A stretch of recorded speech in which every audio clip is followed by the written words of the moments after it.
നമസ്കാരം. എല്ലാവർക്കും ശ്രീ കൃഷ്ണകൃപ ചാനലിലേക്ക് സ്വാഗതം. ഇന്ന് ശിവപുരാണത്തിൽ നിന്ന് എടുത്തിട്ടുള്ളൊരു കഥയാണ് ഞാൻ നിങ്ങളുമായിട്ട് ഷെയർ ചെയ്യുന്നത്. കഥ കേൾക്കാൻ താല്പര്യമുള്ളവർ മാത്രം ഇത് കേൾക്കുക.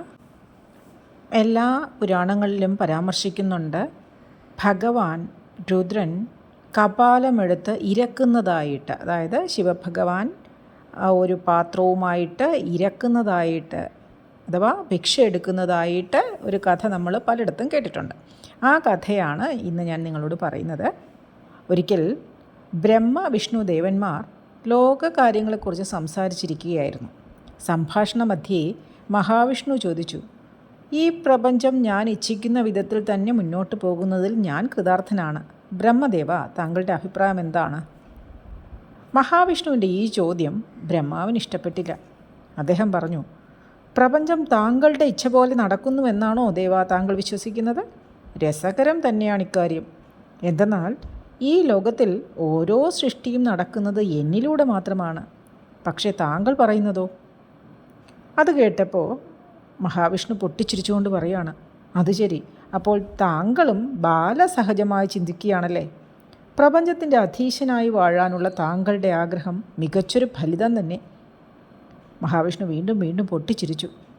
മഹാവിഷ്ണുവിൻ്റെ മറുപടിയും ചിരിയും ബ്രഹ്മദേവന് അസഹ്യമായി തീർന്നു. വാസ്തവം അറിയാതെ ശ്രേഷ്ഠരെ പരിഹസിക്കുന്നതും ചിരിക്കുന്നതും അജ്ഞന്മാർ മാത്രമാണ്, ബ്രഹ്മദേവൻ പറഞ്ഞു. ഇങ്ങനെ ബ്രഹ്മവിഷ്ണു ദേവന്മാരുടെ ഈ സംഭാഷണം ക്രമേണ ഒരു യുദ്ധത്തിൻ്റെ അവസ്ഥ സംജാതമാക്കി തീർത്തു. പരസ്പരം നശിപ്പിക്കാനുള്ള ആവേശത്തിൽ ബ്രഹ്മദേവനും മഹാവിഷ്ണുവും ആയുധങ്ങൾ കയ്യിലെടുത്തു. ഈ രണ്ട് മഹാശക്തികൾ യുദ്ധസന്നദ്ധരായി തീർന്നത് കണ്ട് പ്രപഞ്ചം ഭയന്ന് വിറച്ചു. ഈ ഘട്ടത്തിൽ അവരുടെ മധ്യത്തായി ശിവരൂപത്തിലുള്ള ഒരു ലിംഗം പ്രത്യക്ഷമായി.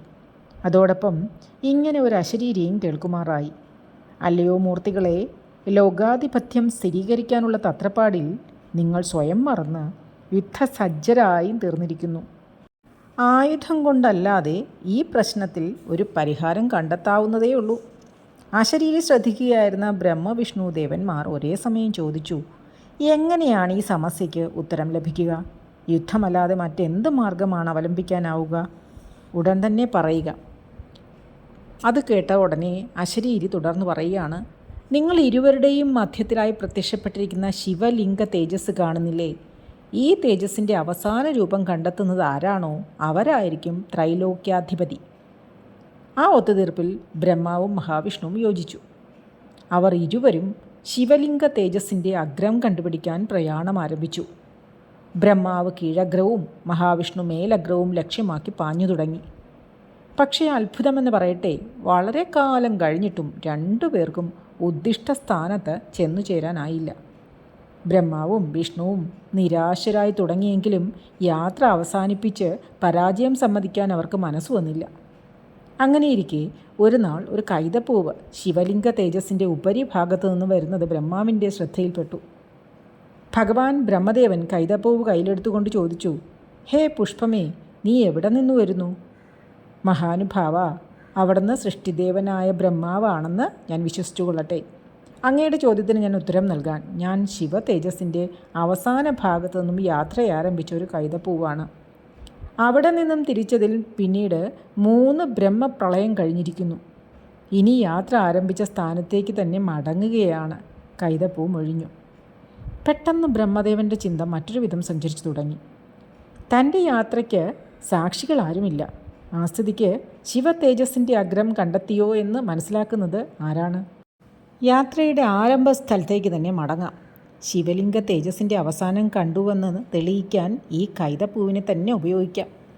ഇങ്ങനെ ചിന്തിച്ചുറച്ച ബ്രഹ്മാവ് അനുനയത്തിൽ കൈതപ്പൂവിനോട് സംസാരിച്ചു തുടങ്ങി. സുഗന്ധവാഹിയായ അല്ലോ പുഷ്പമേ, നീ ആരെക്കാളും ശ്രേഷ്ഠ തന്നെയാണ്.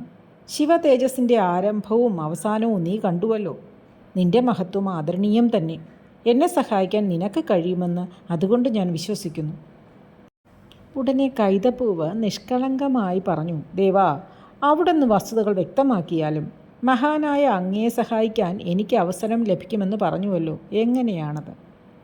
ബ്രഹ്മദേവൻ ചുറ്റും നോക്കി ആരും അടുത്തില്ലെന്ന് ഉറപ്പ് വരുത്തിയ ശേഷം പറഞ്ഞു, ഞാൻ ശിവതേജസ്സിൻ്റെ അവസാനം കണ്ടില്ലെന്ന് എനിക്കും ഇപ്പോൾ നിനക്കും അറിയാം. അതുകൊണ്ട് നീയും എൻ്റെ കൂടെ മഹാവിഷ്ണുവിൻ്റെ സവിധത്തിൽ വരിക. അവിടെ ചെന്നു കഴിഞ്ഞാൽ ഞാൻ ശിവതേജസ്സിൻ്റെ അവസാന ഭാഗം കണ്ടെത്തിയെന്നും അതിന് സാക്ഷിയാണ് നീയെന്നും ദേവനോട് പറയുക. ബ്രഹ്മദേവൻ്റെ ഈ വാക്കുകൾ സശ്രദ്ധം കേട്ടു നിന്ന കൈതപ്പൂവ് സമ്മതം നൽകി. സന്തുഷ്ടനായി തീർന്ന ബ്രഹ്മദേവൻ കൈതപ്പൂവുമായി വിജയശ്രീലാളിത ഭാവത്തിൽ മഹാവിഷ്ണുവിൻ്റെ മുമ്പിൽ ചെന്നു നിന്ന് കൽപ്പിച്ചു. കണ്ടില്ലേ, ആരാണ് ത്രൈലോക്യ അധിപനെന്ന്? ഞാനിതാ ശിവതേജസ്സിൻ്റെ അവസാനം കണ്ടെത്തുന്നതിൽ വിജയിച്ചിരിക്കുന്നു. പരാജയബോധത്താൽ മഹാവിഷ്ണു ശിരസ്സു കുനിച്ചു. എങ്കിലും അദ്ദേഹം ചോദിച്ചു, ദേവാ, അങ്ങ് ഈ പരീക്ഷണത്തിൽ വിജയിച്ചു. എങ്കിലും അറിയാനുള്ള താല്പര്യം മുൻനിർത്തി ചോദിക്കുകയാണ്, അങ്ങ് ശിവതേജസ്സിൻ്റെ അഗ്രം ദർശിച്ചതിന് ആരാണ് സാക്ഷി? ബ്രഹ്മദേവൻ ഗർവോടെ പറഞ്ഞു, മഹാവിഷ്ണു, താങ്കളുടെ ചോദ്യം ഞാൻ പ്രതീക്ഷിച്ചതായിരുന്നു. ബ്രഹ്മദേവൻ ശിവതേജസ്സിൻ്റെ രൂപം കണ്ടുവെന്നതിന് സാക്ഷിയാണ് ഈ കൈതപ്പൂവ്. പെട്ടെന്ന് കൈതപ്പൂവിൽ നിന്നും അത്യുജ്വലമായൊരു തേജസ് പുറപ്പെട്ടു. അതിൽ നിന്നും ഭഗവാൻ ശിവൻ പ്രത്യക്ഷനായി. അദ്ദേഹം ക്രുദ്ധനായി ബ്രഹ്മദേവനെ നോക്കിക്കൊണ്ട് ഗർജിച്ചു, വിജയത്തിനായി കാപട്യം പ്രവർത്തിക്കുന്നത് ഏതടിസ്ഥാനത്തിലാണ്? ത്രൈലോക്യ അധിപനാകാനുള്ള അത്യാഗ്രഹത്താൽ അങ്ങ് കള്ളം പറഞ്ഞിരിക്കുന്നു. കള്ളം ശാശ്വതമായ സത്യമാകില്ലെന്നതിന് തെളിവായി ഞാനിതാ അങ്ങയെ ശിക്ഷിക്കുന്നു. ഇങ്ങനെ പറഞ്ഞുകൊണ്ട് പരമശിവൻ ബ്രഹ്മദേവൻ്റെ ഒരു ശിരസ് നുള്ളിയെടുത്തു. ബ്രഹ്മദേവൻ അപമാനിതനും ലജ്ജിതനുമായി മാറി. ഉടൻ തന്നെ ബ്രഹ്മദേവൻ ശിവനെ ശപിച്ചു, എന്നെ കാപട്യത്തിലേക്ക് തള്ളിയിടാൻ ദേവാ താങ്കളും യത്നിച്ചുവല്ലോ. ഇപ്പോൾ ഞാൻ അപമാനിതനുമായിരിക്കുന്നു. അതിനാൽ നീ ഈ കപാലവും എടുത്ത് ഇരക്കാൻ ഇടയാകട്ടെ. അന്നു മുതൽ പരമശിവൻ കപാലമെടുത്ത് ഭിക്ഷാടനം തുടങ്ങി എന്നതാണ് ഒരു കഥ. ഇതുകൂടാതെ ശിവൻ ബ്രഹ്മാവിനെ ശപിച്ച കഥയുമുണ്ട്. അതേക്കുറിച്ച് അടുത്ത അധ്യായത്തിൽ പറയാം. വീഡിയോ ഇഷ്ടമായിട്ടുണ്ടെങ്കിൽ ഒന്ന് ലൈക്ക് ചെയ്യാനും ഷെയർ ചെയ്യാനും ശ്രദ്ധിക്കുമല്ലോ. നന്ദി, നമസ്കാരം.